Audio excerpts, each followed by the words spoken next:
I want to share the most important multiplier that you have access to help you grow your business significantly faster than anything else at your disposal. Welcome back to another episode of #Winning, guys. I'm shooting this video for you today on the back end of a really cool yet not surprising happening inside of our HBA coaching program. And I want to share this story with you because it really illustrates the importance of what I believe is the most important multiplier to help you really succeed in life and specifically in business. So about a week ago, I was looking at one of our clients' critical numbers. So these are the kind of the key metrics, if you will, that we measure or we have our clients track on a weekly basis to basically assess the quality of their business, right? So like their leads, there's about 11 different metrics. And so when a client comes to one of my coaching calls and they're asking for feedback, I'm like, cool, show me your metrics, show me your numbers, and we can have a look at that because that data is going to tell me everything I need to know. So I'm looking at this one client and I'm looking at her critical numbers and everything's amazing, right? So we have it all conditionally formatted. So you've got like greens, yellows, reds. And as at a glance, I see like a lot of green, except for a little bit further down in the sheets where I see some red. I'm like, huh. And so I asked her, I said, well, where do you think the biggest constraint is in the business right now? And she wasn't quite sure. And then she mentioned something and I was like, yeah, that's kind of a secondary constraint. But the bigger issue is the fact that you've had 35 calls and only 2 enrollments. Talk to me about that. And so I asked her, I was like, okay, so of the 35 minus 2, so 33 other calls that did not enroll, were they just terrible quality leads that ended up on the phone with you? Or were a good portion of them decent quality, but you just let them slip through the cracks? And it was about 50-50. So I always like to ask this question because it's really important in a coaching business to understand that part of enrolling clients is speaking with them on the phone or on Zoom. And there's no way around that. Like if you're going to sell something for $2,000 to $10,000, you're not going to send someone to a landing page and they're just going to drop that kind of money. Conversions come from conversations. And so I told my client, I'm like, listen, I would love to review one of your sales calls. So can you show up with me on Wednesday for our sales call reviews? We'll look at the call together and I'll provide some feedback. Lo and behold, she shows up on Wednesday like an amazing client would, and she brings a call and we look at the conversation. And within the first 30 seconds, I'm like, okay, now I know why your conversion or your close rate is not that high. And I just asked her, I said, hey, listen, are you okay if I just give you really honest, direct feedback? Because my goal here is to help you. I really care about you winning. And I just want to be okay if we just kind of like cut the fluff and I just give you honest, direct feedback and coaching. And she's like, yeah, for sure. So I was like, great. And I mentioned, one or two things right away that were very simple to fix. And we looked at the call, we went through the review and, made sure she saw like those opportunities to improve. And then at the end of the review, she's like, cool. So I usually ask, like, what's the one thing you're going to take out of this conversation to focus on for your next call? And then she said, what I talked about with her. So our coaching call's done. And a couple hours later, she posts inside of our client community on School, and she said the headline was "Sales Call Review is Working." So Yuri reviewed my call today. 3 hours later, I got a new enrollment. One day, I will be so good at sales calls that HBA would ban me from making a post each time I have an enrollment. And so this is 3 hours after I had given her feedback, and I was like, that's all you can ask for as a mentor or coach, is that the feedback you provide your clients, they actually implement and they execute on. And this is what happens. So I'm sharing this with you because I said, listen, I really wish you had come to me with this call 20 calls ago, because just imagine the difference this could have made in your business. So if we look at 2 out of 35, right? So I think she was charging about $3,000. So 2 enrollments on 35 conversations. So 2 enrollments, we'll call that $6,000. Now, on 35 conversations, I'd want to see closer to 10 enrollments, right? So let's just look at the difference in the business possibility here. So if you have 2 out of 35 enrollments, that's $6,000 in this case, right? $3,000 each. If her skill had been a little bit better and she was able to turn those 2 into 10 times 3 is $30,000. So just imagine the difference in this business. On the same amount of ad spend, $6,000 revenue versus $30,000 revenue. The only difference there is skill acquisition. And here's going back to this, like the essence of this video, the most important multiplier in your business, other than price, which we've talked about before, is feedback. Because Your biggest danger is your blind spots. So here you have someone who's going through dozens upon dozens of calls and they're completely unaware of why it's not working.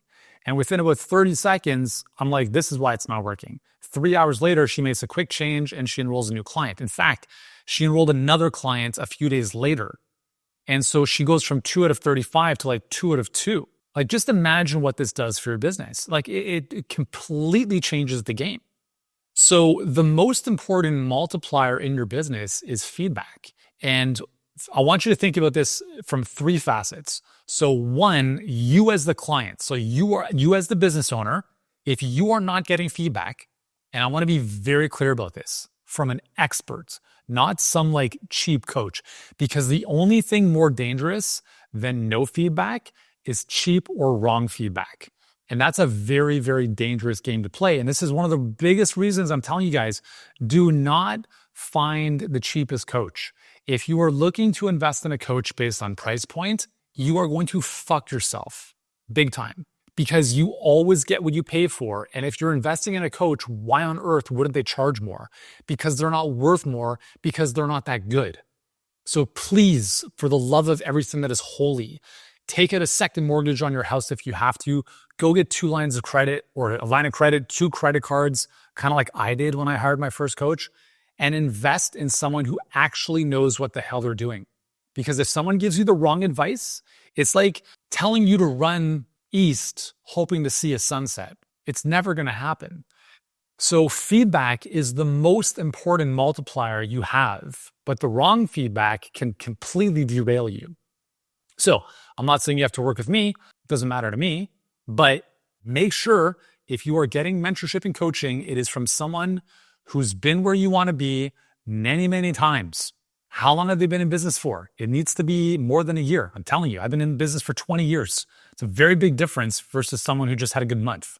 So please, please find someone who knows what the hell they're doing, because that feedback will change the game for you. You can't see your own blind spots. I can't see my own blind spots, which is why I continue to invest in coaching. Every month, I invest 5 figures a month in coaching. I don't have all the answers. I don't pretend to know all the answers. I even told my team last week, I'm like, guys, I don't think I have the competence to do this thing to get to the next level. I don't know how. I feel completely incompetent. Therefore, we will find someone who knows what they're doing and we will learn from them, or they will direct this part of the business. I don't pretend to have all the answers, but if I don't know the answer, I want to find who does and I want to learn from them. And you should have the same mentality if you care about growing your business. And this is why I have a tremendous amount of respect for those who invest in themselves, because you never lose when you invest in yourself, because you're essentially building skills and you can't lose these skills. One of the common things that people bring up sometimes, licensed professionals, medical doctors, therapists, etc., is like, oh my God, I might get slapped on the wrist from my governing body about how I'm practicing as a coach versus a therapist or whatever. Number one, we help our clients, do that. But in 20 years, do you know how many times that's been an issue? 0. Okay. It's been an issue 0 times. Anyways, feedback is the most important thing. So again, the 3 perspectives is you as the clients, like you getting feedback from an expert. That's number 1, super important. 2 is the feedback you give your clients. So your clients come to you because they have blind spots. They don't know how to achieve an objective, whatever that problem that you're helping them solve. You're giving them feedback. The more feedback, it doesn't have to be from you doing one-on-ones. This is important, okay? They could literally watch a video where you're showing them how to do something properly. That could be the feedback. Or they're making certain mistakes and you know what those look like from a pattern perspective. You can have videos around, well, if this is happening, here's what to do. And then obviously you can layer on your coaching on top of that in whatever way you want to, whether it's one-on-one or group, totally cool. So that feedback from you to your clients, the more of it that they get, the better off they're going to be. So when our clients come to my calls, I'm like, hey guys, just a reminder, like how many of you guys have watched the conversion troubleshooting video and the 6-step pruning process video? Cool.